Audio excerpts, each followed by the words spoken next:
Assalamu alaikum and welcome to Perspective. We'll be talking about the first 100 days of the government. We've seen the governance, the highlights of it, the reforms that have been, have been put into play and of course are in the pipeline, what the government envisages for the future, of course in the light of the current budget also. We saw the finance minister's speech and overall the kind where the government wants to steer the country in the future. We'll be talking about this. We'll be talking about the highlights of the budget and its effects, its ramifications overall on all strata of society. All of that today on Perspective. I have with me Abid Abbasi, who's a political analyst. Thank you for being with us today. We also have Daniyal Sheikh, who's a senior analyst. Thank you for joining us today. And we'll have other guests during the course of the program. G. Abid sab, like we were saying earlier on, we also, before we go into the budget, as far as the first 100 years of governance is concerned, with a view to what has been envisaged for the future, what are some of the measures you feel that have been put in place? Thank you very much, Mahrukh. First, we need to understand that this situation is very unprecedented in Pakistan. The problems are, mighty and very, unprecedented, I would say. The situation which was prevailing before the budget, nobody was expecting any relief in any sort of area because everybody knows that the pressure from IMF and the debt which we have to return, the installments of the debt, that is very much hefty. Or similarly, there were so many issues of governance because for the last couple of years, I would say starting from 2017, Pakistan couldn't be on the right track. The problems were there, the political turmoil was there, but the country was in a situation, in a very, unprecedented of the history of Pakistan, that the whole state institutions were challenged. There was visible and very, clear divide in institutions from within the institutions, and the political polarization was at its peak. And in this situation, and we should keep in consideration that in 2024, no political party could gather the support, the clear single-handed majority in the country, and the big political parties were not very much enthusiastic to, take over the country, to take the government. If we go and see the results of the elections, PTI could muster 92 seats. Similarly, PML N could around 80 seats, and similarly, the People's Party, the third largest party, that was about 55 or 60 seats in the National Assembly. So in this situation, it was quite difficult. And secondly, everybody was. Do you think that we, let me interject here. Do you think that we are now on the path to the kind of stability that was envisaged? Because it is quite difficult to say that now we are on the path of stability, but we should accept and we should, appreciate the efforts of the government which are being carried out by the Prime Minister and his team very wholeheartedly. The way we should keep in consideration that which are the options open for the government. They travel to China, they travel to Middle East, they talk to the many other, capitals of the world and the head of the states and governments of the world. They are very much engaged in IMF and other donors organizations. That's exactly what are possible for them, what are the possibilities and the options for them, Daniyal. They are striving for that. Let me include Daniyal also. As far as options are concerned, Daniyal, what Abid sahab is saying, I think is very pertinent because we talk about options and we talk about, the government again and again says that hard decisions have to be taken. They are even now saying that unfortunately those decisions have to come now, and the pinch of them will be felt by the people all over. Of course, they've tried to minimize it for the lowest strata of society and then, take it up from there. But in your opinion, do you think, when do we get to a point where you think we probably be a little more comfortable? And like Abid sahab is saying, meeting different dignitaries, trying to engage different governments to bring in investment is really, the effort there is monumental. There's no doubt about that. Okay, before coming here, I just want to comment on what Dr. Abid sahab just said. I agree with most of the things that he said, other than the fact that this is unprecedented. Pakistan has seen much worse times, and it's the resilience of our people and our state that we have survived through much tougher times. There was a time when we were being attacked from all sides. The terrorism was at its peak. Then we had a energy crisis. And even from our start, when Pakistan gained independence, at that time there were people who said that's just in a few months the state is going to collapse, how are they going to survive? So Pakistan has seen then the fall of Dhaka, so on and so forth. We've gone through some very difficult times, and and what history teaches us, that Pakistan is there to stay, and it's always managed to somehow come out of the difficult situation. Our resilience is of course something that I think that there's little doubt about, you know, Pakistani people and Pakistani nation and Pakistan itself, of course. But in terms of where we are at this time, we also now, you know, want to move towards stability, of course, you know, in terms of investment, in terms of, you know, being in a comfortable position. Well, definitely, and for that, like as Abid just said, we are leaning towards our time and tested allies and friends, for example, China. Now, if you look at the recent visit, I think the biggest highlight of the visit, the army chief being in it, is basically an assurance of full support to the security of the Chinese people working here, because we have seen recently they have been attacked multiple times, and so the enemies of Pakistan, they don't want this friendship of ours to continue, or they're always trying to sabotage CPAC. And we also had some elements within Pakistan who were against it. But now that this is back on track, hopefully soon we'll start seeing that industrial revival that we were expecting by CPAC. We will start seeing at least the machine rolling in the right direction. And this year, definitely it's tough. You have to understand. And it's also the first budget of this government. More than that, you know, the way this government, when it took over, it wasn't long before when Pakistan was at a verge of default. So coming back from there to obviously to bounce back, and then considering the global economic situation where the Western world right now is itself going through towards at least a recession. So it's not globally, you're saying things are not that great anyway. They're not very favorable. Let me include Zahid Gishkori Saab. Ji, Zahid Saab, can you hear me? Yes, Mahrukh, thank you. Thank you for joining us. Zahid Saab, there is, you know, I know that you always have, you know, a very apt commentary on what's the overall situation. In this regard, how do you look at the budget, and how do you look at the overall situation now that 100 days have elapsed as far as this government is concerned? Thank you, Mahrukh. I think the budget and politics go hand in hand in Pakistan. Obviously, it's a tough budget. So might talk about new taxes and particularly extra burden on salaried class in Pakistan. So it would be a very interesting debate in the parliament, since I as a reporter have been covering such budget issues since 2007. Yesterday I witnessed some unique images from the parliament that I haven't seen any strong opposition even, because the speech of the finance minister was quite encouraging otherwise, and he was so focused and with confidence of what exactly he presented before the parliament. It could have otherwise attracted protest, debate, and so many other things as we have been observing in otherwise traditional budgets in the past. It's a tough budget, but opposition did not make any resistance, did not show so much protest in favor of the people of Pakistan, because they were facing huge sort of extra burden. And otherwise, the current situation already given. Zahid Saab, let me interject here. You know, I was earlier also saying this, when we've been repeatedly, this is something that is echoed if we look at the Prime Minister, you know, of course, what the Prime Minister said, and then later on the Finance Minister and the finance team, that, you know, it's not ideal, and it's going to be one of those tough, like you said, it's a tough budget, and it's going to have those tough decisions are being taken for the benefit of the country in the long run. And do you think that in that sense, the nation is ready to face, you know, is ready to face those decisions and their effect to move towards a better tomorrow?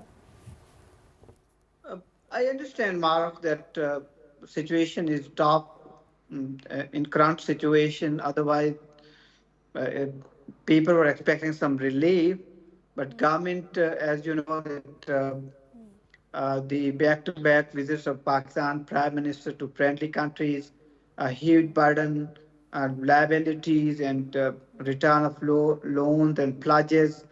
So there are so many a tough task. Obviously, Pakistan has to meet, and in current situation, we can't expect such best budget, the people-friendly budget. But some changes could have been worked more out, in my views, and we could see even in the coming days during the debate in the parliament that some of taxes might be withdrawn by the government, and Okay. the business community and the super rich people may face more taxes. Perhaps, today we have seen the budget uh, in the province of Sindh, which took the lead. Otherwise, they announced 30% increase in government employees' salaries as compared to Punjab. Punjab budget was also somehow, I think, perhaps a good budget as compared to uh, The Khyber central. Pakhtunkhwa, because Khyber Pakhtunkhwa uh, also presented a traditional budget. But overall, focusing on the center on this budget and the 100 days of the government, 100 days were quite tough, but start was good by the government, I think, because the inflation dropped Do you think down. we're on, we've set the right kind of priorities? Let me come back to you. I'm going to go to Abid Sahib and then I'll come back to you. Abid Sahib, if you've been listening to what Zahid Sahib is saying, do you think that, the government has set the right priorities in terms of what is important and where they want to take the country forward? Prioritizing, for example, even to, someone who's not, an economic expert, when you prioritize your tax to GDP ratio has been a cause of concern forever. And, we've always wanted to somehow bring a lot of, segments of society into the tax net. And this budget is a hardliner on those issues. But that is in the right direction, no? We were expecting so that in this situation, Sheikh Saab has pointed out that I said unprecedented, because what I was saying about unprecedented is that Pakistan was at the verge of default for the first time in its history. Similarly, the dollar exchange rate is, that's very highest in the history of Pakistan. Similarly, the debt which we are having right at the movement, that is also very hefty, about 67,000 billion rupees we are, under that debt. But the way you have said that the priorities of the government are in the right directions, what the government has established so far for their future course, I think there are very different kind of prisms. Everybody sees, every expert sees in a different way, in a different angle, what are the priorities. Some of the people do feel that, but the thing which is, the all people, all sort of segments of intellectuals are agreed upon that the tax net must be widened. The people who are not in that, because salary class is the only class in Pakistan that is paying tax, every penny of their due tax is being paid by them, and this time sort of more pressures put on them. That was, I think, not expected by many people. And as Gishkori Sahib is saying, that we expect to see in the parliament, Pakistan People's Party would raise sort of voices against these taxes, this raise in the salary classes. I want to come to that, because we've also, of course, now seen. But overall, I would say that the overall, the impression is coming from the government that the armed forces, the military establishment and the civilian government all are on the same page, and all are aware about the gravity of the situation, and they are giving those optics, as Sheikh Saab has earlier mentioned, that while being in China, because we should know that China is a big hope for Pakistani economy. Of course, in controlling the situation overall with regard to our bilateral relationship with China and other countries. To provide them security,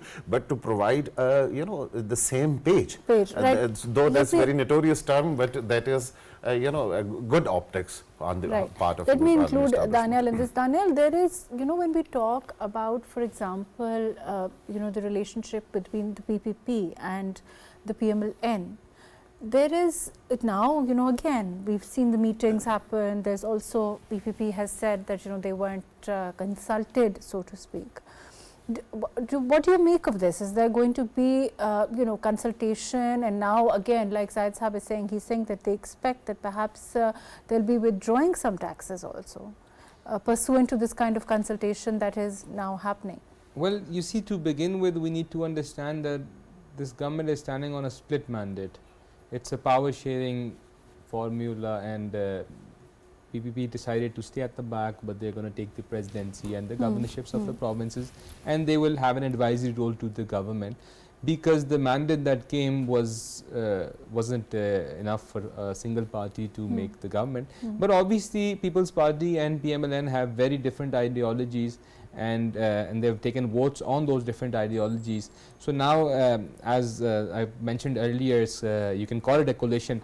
So in this sense, though, obviously they will have differences in opinion, but they being a democratic party, I'm quite sure the decision is collectively going to be made. So you think there's going to be, after consultation, there can be some changes?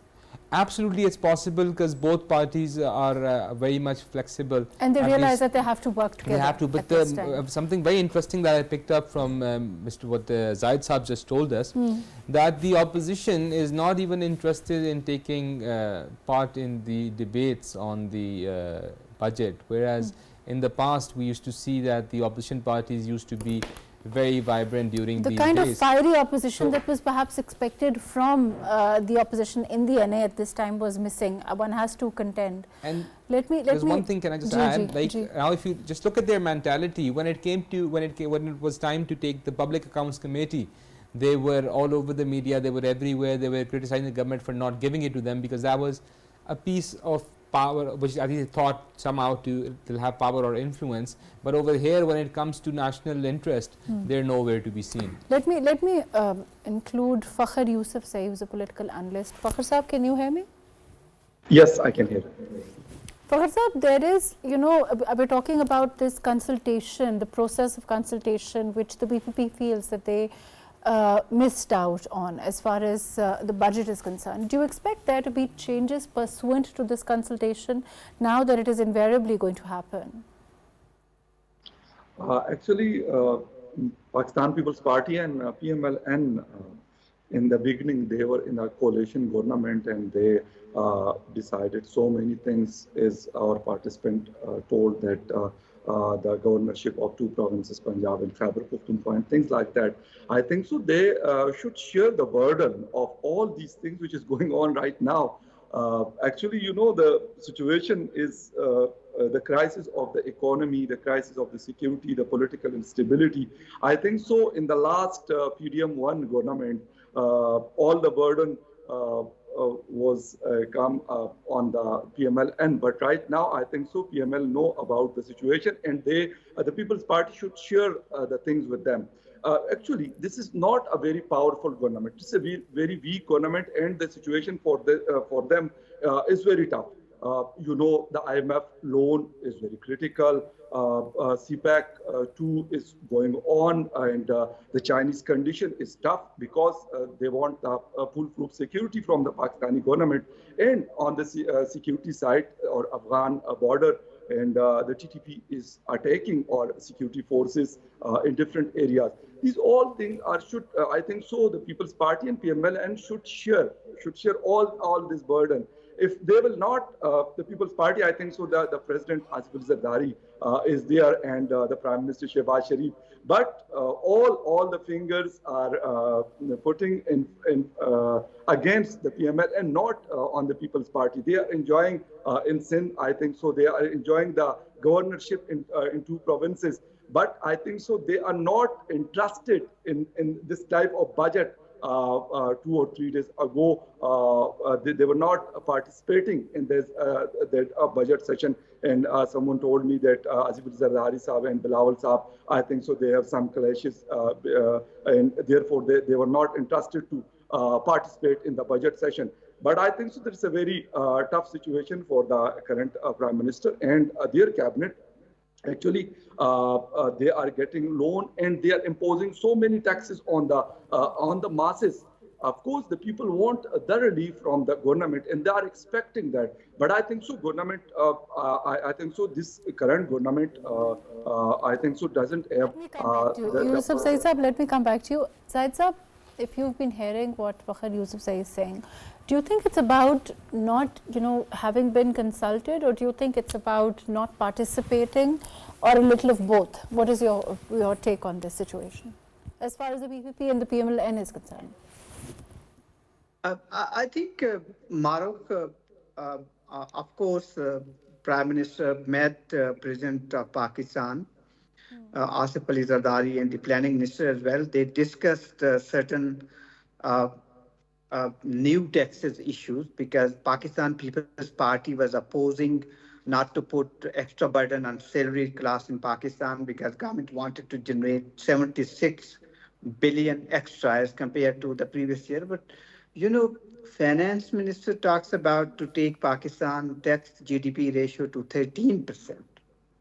And otherwise, in the finance bill, you haven't seen any structural basic changes in Pakistan tax ratio, Pakistan current fiscal year budget, and it's a totally traditional one. And I think it's an imagination and it lacks courage when we talk about the budget. And there would be a debate in the parliament. I'm pretty sure that the opposition political parties would come up some productive suggestion how to ease the tax. Generally, opposition, we're also talking about the opposition, and I think you also agree with this, that there's generally, even politicking, and we know that, the opposition is always mostly, they do play up things even for the purpose of politics. It is by nature that way. We didn't see that kind of fiery opposition that was to be expected. I think Mahrukh opposition is quite weak. The lead opposition is Pakistan Tehreek-e-Insaf. Its leadership and the party workers and the party have been in trouble after 9th May since last year. So they're focusing on their own problems. They have nothing to do with business practically in the parliament. Never they were interested, neither in the past, neither they might be, I think, not they will be in the future as well. They forget about the people problems because the genuine problems opposition have been taking in the parliament on different floors. And this is the tradition of this parliament. But unfortunately, the government is facing different front, quite weak government. It cannot go away, even go further with the popular and fundamental support of Pakistan People's Party. It's also playing political card as well. So government is in a fix. Even the Prime Minister is worried about that how to move forward, because we were expecting huge financial support and pledges from friendly countries, back-to-back visits of Prime Minister to UAE and then Saudi Arabia, then to China.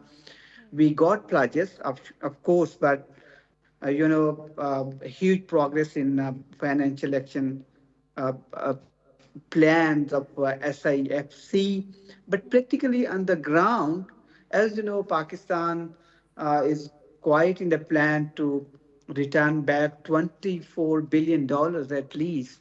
So it's a quite a litmus test for the country, for the finance team as well. And this is not an easy task. Even though the finance minister was showing some courage, but the task of FPR and the tax collection and the ratio of the new GDP and the expectation from friendly countries and the encouraging sign from the agriculture sector as well, it's 6% almost.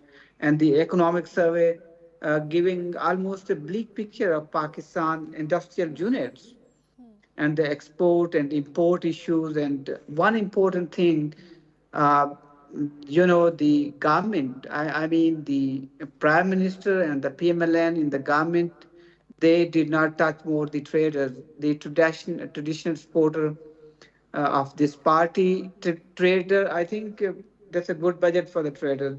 They haven't faced any new taxes, too much extra burden, rails on the rail estate, on different agri product as well, and obviously electronics. And we were discussing a lot about salaries class, and but I think the super rich dodged this budget.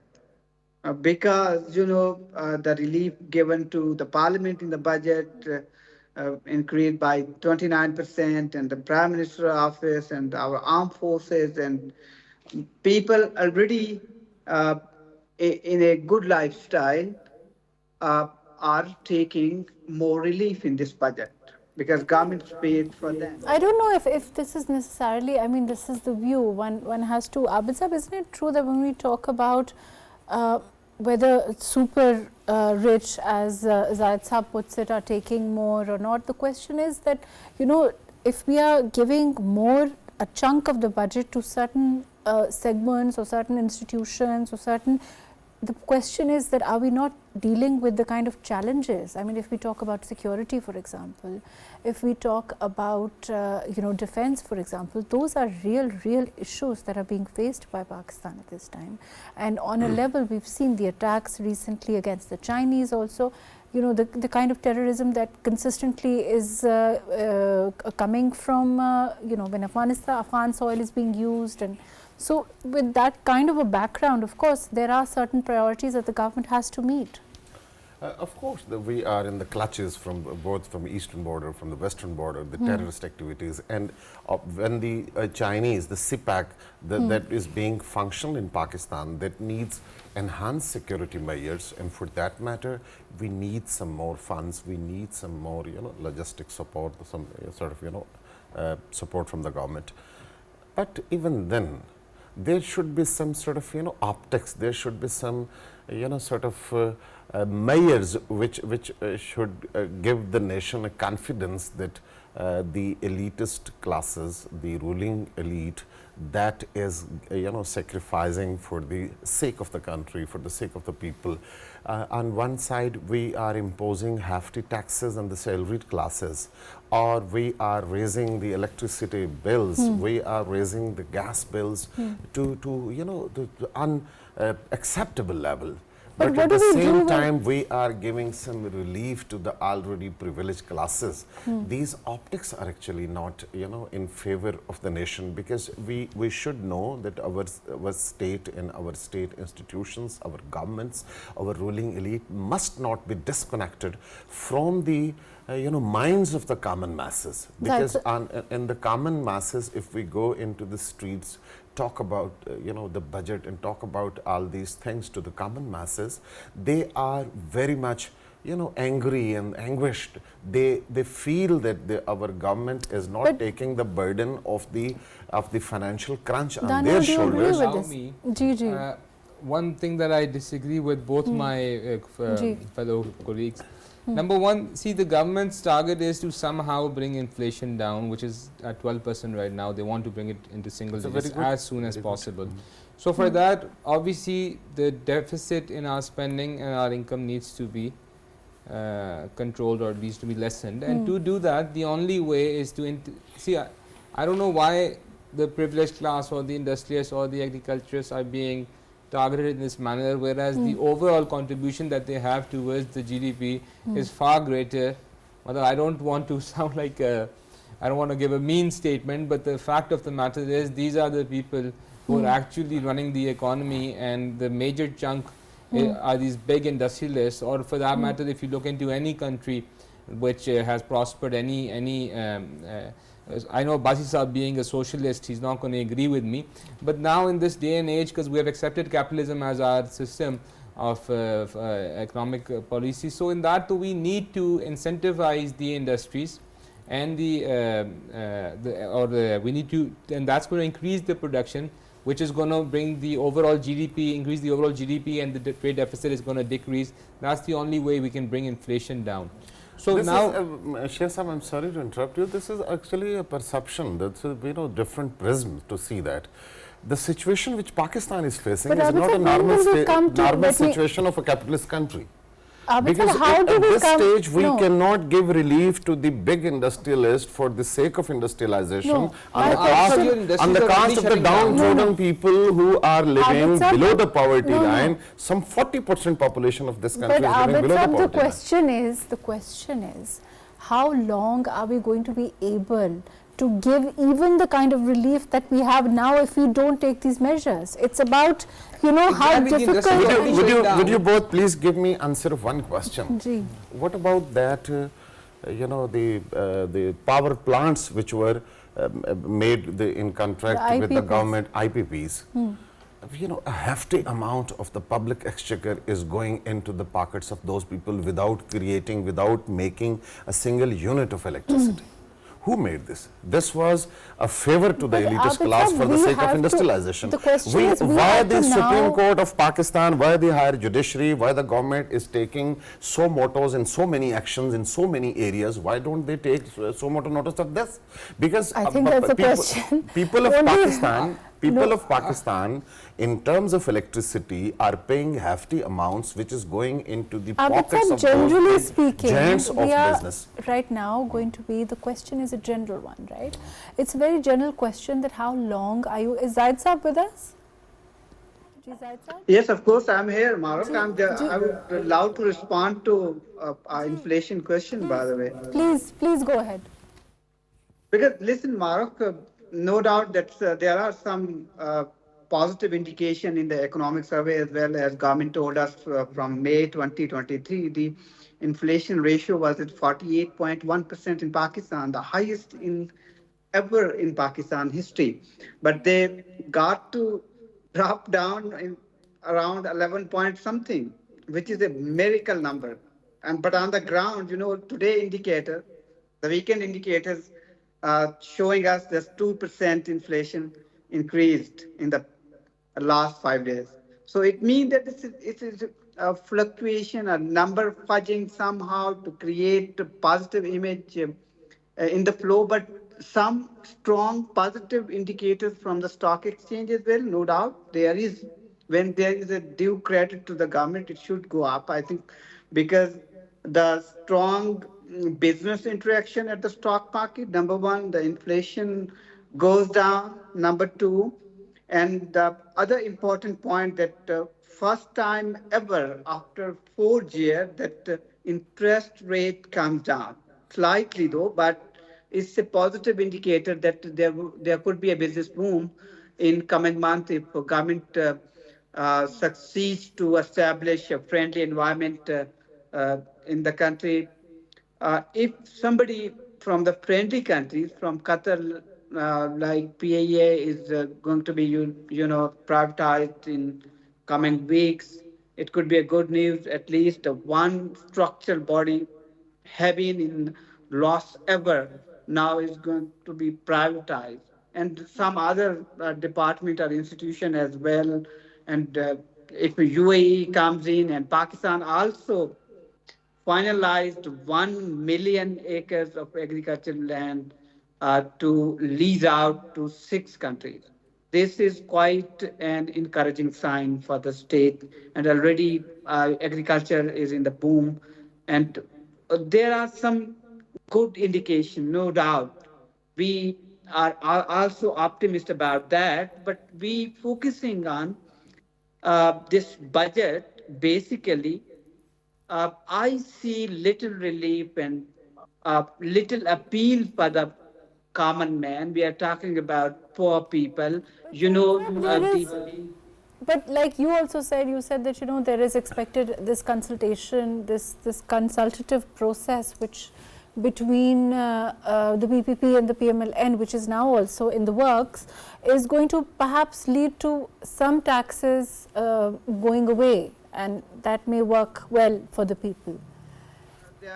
There would be, I think, a consolidation on a couple of slides and salary slips, taxes, and some taxes might be withdrawn from other sectors as well. There could also be a possibility that after 3 months, government might be bringing a mini budget or some sort of another portion of this annual budget to consolidate or to rectify what exactly not discussed with different stakeholders while living. How normal is it, and I'm going to include Yousafzai Sahab in this also, how normal is it? I mean, it's the first year budget also. You know, traditionally speaking, it's usually a difficult budget and less, you know, compared to the to next year and, you know, the years moving forward for any government. The first year is usually the most tough one. Isn't that true, Yousafzai Sahab? But I think, Mahrukh, the first National Economic Council meeting held 2 days before the budget, and all the chief ministers of the provinces and the prime minister, including all the stakeholders, decided to spare a major chunk for the PSDP, Public Sector Development Program, that is the highest in the recent times. And obviously 79% is a part of the already continued and continue ongoing development projects, and the 21% for the new big development projects. So there are signs in the budget, and also somehow consensus. It's a good news between all stakeholders, with the provinces as well, and the first kind of National Economic Council maiden meeting, and then the provinces gave their budget, and also a major chunk is going with Benazir Income Support Program as well, and they started a new initiative this time, not to give direct money to women, but to focusing on the skill set.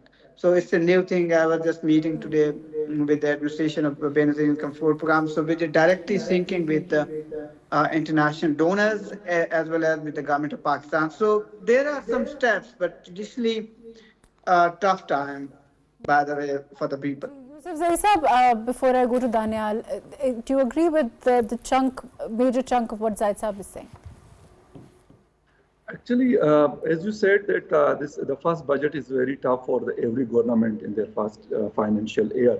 But I think so. 16 months they have spent here as a PDM1 government, and after that, before the election, and after that, the caretaker government for 4 months here in Pakistan. Actual problem is, or I think so, out of control debts. We are getting loans from different countries, from different institutions, and this is burdenized. This burden is increasing day by day on the masses, on the ordinary citizen of Pakistan, and they paying all the things against that, the electricity prices and all these things. I think so. The government should control. They're not only go to impose the new taxes on the masses, but I think so they should control. They should house in order. They should try for that. And the austerity drive, they have made 2 or 3 committees for that. I think so. This is very important. The electricity price is, of course, it's out of control. Almost 70 rupees per unit. And the other commodities, especially the food products, I think so. It's very also very expensive in Pakistan because the people. Those are issues the government needs to work on. Daniyal, your yes, starting from what Zahid Sahab said, it's very the fact that they changed the policy in the Benazir income support, and now they're going to provide skills to people. That's a very good change, especially considering our large population. See, our problem is we need to get our people to work. What Abbasi Sahab says that they should just be facilitated without them working. You can do that for some time, but once you stop getting the loans from... I did not say that. So my point was that if the industry is facilitated and if it's given an environment to thrive, we need to have, of course, we need to get people to work. Like in our region, in this region, the example of China, if they managed to bring the most number of people out of poverty into the workforce. But that was because they incentivized their industries, although the state was running them at that time. But eventually they realized that this wasn't a good idea. Then they gave it to the public sector and they gave them facilities. Right now, because the labor over there is just like the Western world, it's very expensive. So we can definitely get some share of the manufacturing, but that's only possible if we further subsidize the industries. and we further give them an environment. Unfortunately, that's all the time that we have. Of course, the government wants to facilitate those strata of society that, of course, need the most help. We're also looking at perhaps, more a consultative process between the PPP and the PML N. And there seems to be an opinion that we will see perhaps some taxes being done away with. But overall, of course, the target seems to be in building, again, the businesses and trying to ensure that more and more people are included into the workforce, more and more people are included into the tax net, and there seems to be a hard-driven effort to get the economy to go.